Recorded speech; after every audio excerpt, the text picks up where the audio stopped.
Hi guys. तर आता finally 13 दिवस आम्हाला झालेले आहेत आणि आम्ही आज चाललो आहे ठाण्याला आमच्या घरी.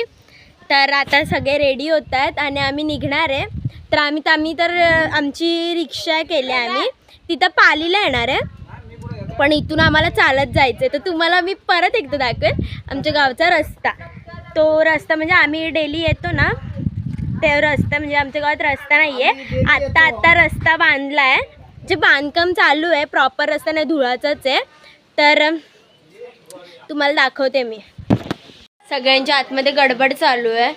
आम्ही सगळं पाणी वगैरे सगळं खाली केलं, कारण आता आम्ही डायरेक्ट गणपतीलाच येणार आहे ना इकडे, म्हणून सगळं खाली केलं आहे. सगळ्यांची गडबड झाली आतमध्ये, दाखवते तुम्हाला.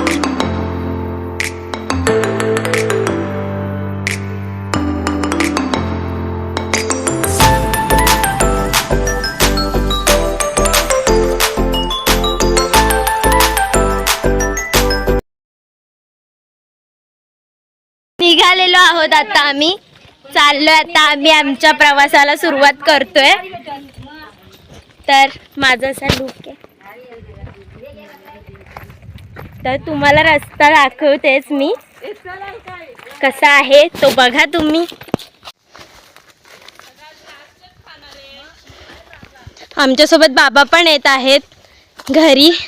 आमच्या आता एकटे थोडी इथे राहणार म्हणून.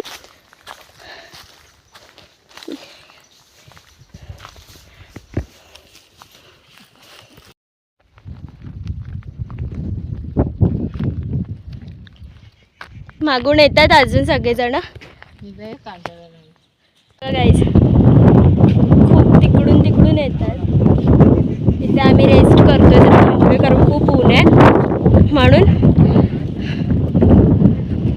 आणि पूर्ण रस्ता दाखवणं इम्पॉसिबल आहे, कारण व्हिडिओ पण तेवढी बसली पाहिजे ना. हा तर आम्ही डाग आहे.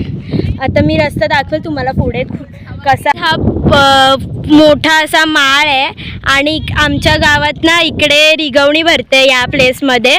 ती रिगवणी दर 7 वर्षांनी येते आणि आम्ही दरवर्षी येतो इकडे, बट लास्ट टाइम आलो नाही आहे. बघितलं, पप्पांनी फायनली भांडून एवढी मोठी गोणी मम्मीच्या डोक्यावरती दिली आहे. त्यांनी सामान घेतलंय त्यांच्या मित्रासाठी आणि आमचं नाव रेपटवतायत त्याच्यावरती. बिचारे मम्मीला एवढा वजन दिलंय आणि आता आरामात चालतायत असे माझे पप्पा.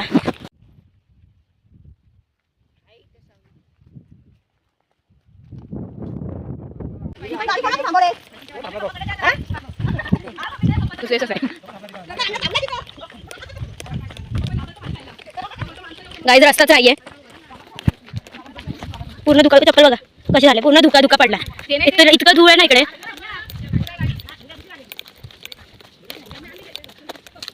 हे तरी नॉर्मल आहे, म्हणजे हे आता ना ह्या दगड्या होत्या ना, ह्या सगळ्याच्या वरती आल्या, पण टेम्पो वगैरेमुळे ना ते दगड थोड्या तरी खाली गेले. नाहीतर जे टू व्हीलर असायचे ना, त्यांचे इतके हाल व्हायचे ना की गाडी चढायची ना वरती, आणि मध्येच जर टायर बिअरला एखादा दगड अडकला तर इकडे पेट्रोल पंप ना, काही गाडीचं काय सामान पण नाही की व्यवस्थित होईल.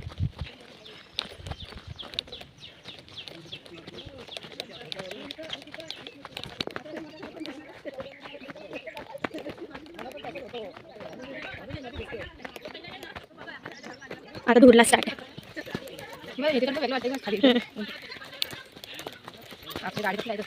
गाड्यांची इतकी हालत होतात ना. आम्ही पण 4 व्हीलर आणतो ना, तर इतकं हे होतं ना, चढता नाही, उतरायला लागतात, धक्का मारायला लागतं. पण तो मनीषाला कसं तरी चढवतो. आणि एकटा असेल ना तर बरोबर गाडी चढते, सामान असलं की नाही चढत. आणि आमचं जेव्हा सामान असतं ना तेव्हाच आम्ही गाडी करतो. मागच्या वेळी सिलेंडर वगैरे आणलेला म्हणून गाडीवर येते. पाय सटकतोय. ह्याच्यातून कशी गाडी आहे तुम्हीच सांगा. तसं वॉइस कटच करणार आहे मी.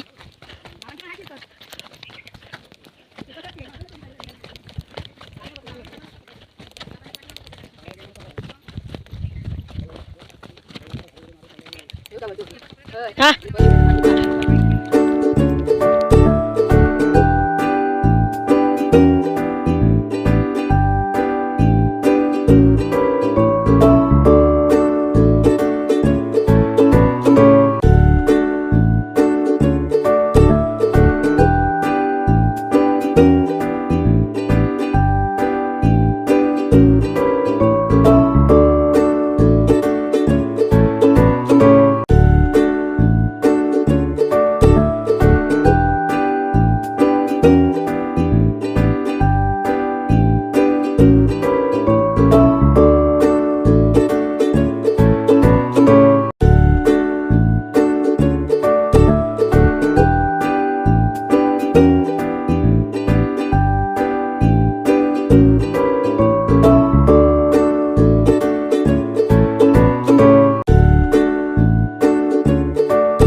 आंबे पडले खाली.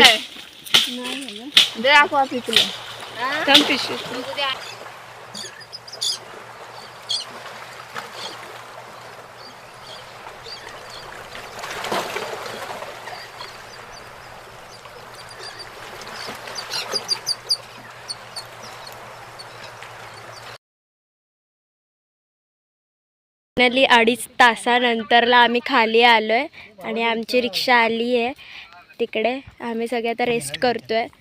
तर आता मी जाऊ रिक्षातून. आता आम्ही निघतोय. थोडा वेळ रेस्ट केला. हा मागचा आहे ना, इथे आमचे डाग संपते आणि इथून हा रस्ता चालू होतो. आता हा रस्ता जाईल थेट ठाकूरवाडी लागेल, परत भावशेत लागेल आणि आम्हाला भावशेतलाच जायचं आहे.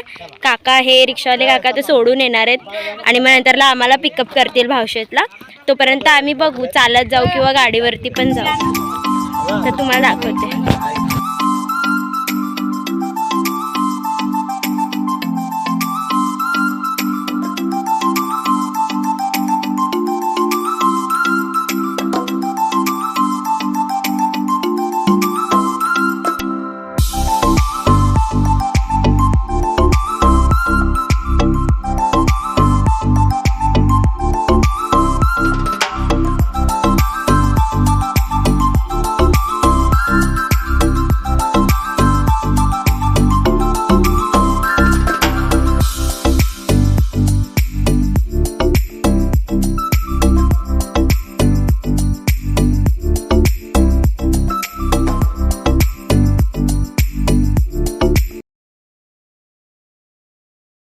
तर मला आणि श्रेयसला अण्णांनी अर्ध्या वाटच सोडलं.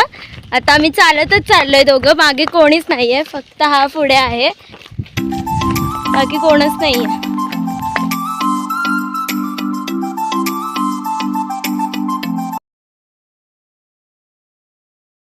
मगाशी बघितलेली ती ठाकूरवाडी होती. आता आम्ही भावशेतमध्ये पोचलोय, भावशेत गावात. आणि हे गाव मुन्नादादाच्या आजीचं आहे. तर आम्ही पोचू आता. इथे थोडं रेस्ट करू आणि मग आम्ही निघू डायरेक्ट. मग थेट ठाण्याला पोचणार. मधी बघू कुठे थांबतोय काय ते. आणि इकडे भावशेतमध्ये शाळा आहे. आमच्या गावात शाळा नाही आहे, इथे भावशेतमध्ये ही शाळा आहे. आणि हे छोटंसं मंदिर आहे ते. आता आपण एंटर करू भावशेत गावात. दाखवते.